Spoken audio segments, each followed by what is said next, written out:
Pagbuelta netong si TR7, dito nga sa ilang patotsyada na kanyang nakukuha ilang araw bago maganap, etong nalalapit na muling laban ng Team Pilipinas. Yan ay matapos mong i-like ang video na ito, mag-subscribe sa ating channel at pakidamay na rin ang ating official Facebook page. Pero bago natin simulan, alam mo ba ngayon ay mas madali nang maglaro at manalo dito sa 1xBet?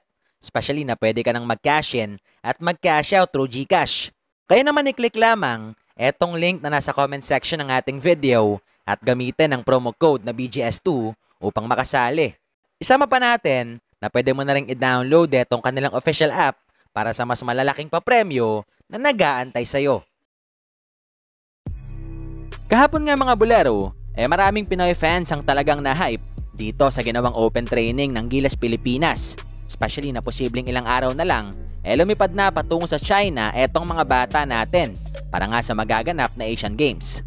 Kaya naman ngayon, siguradong malaking tanong na para sa marami kung sino-sino ba ang mga players na kabilang dito sa ating Final 12. Kung saan kahapon, opisyal lang sinagot ni Tim ang bagay na yan. This is the Final 12. There's no other choices. This is our 12. Stanley is our 13th in case something happens.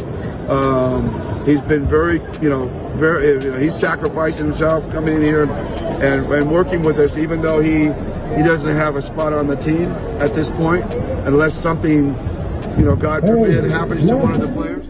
Pero maliban dito, sa kabilangan ng mga papuring nakuha netong si Romeo, matapos ang kanilang pagsali ni Calvin sa ensayo this week, di natin maitatanggi na may ilang fans pa rin ang duda sa abilidad na meron siya. Kaya naman kahapon, matapos ang kanilang naganap na open practice, matapang na sinagot ni The Bro ang tanong na yan.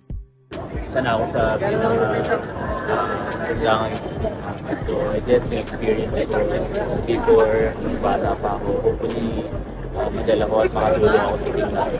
Speaking about your team, Sir Terence, how are you feeling about the current roster ng Gilas Pilipinas? I'm excited ako. Sobrang ganda ng lineup namin, ganda ng pinapractice namin.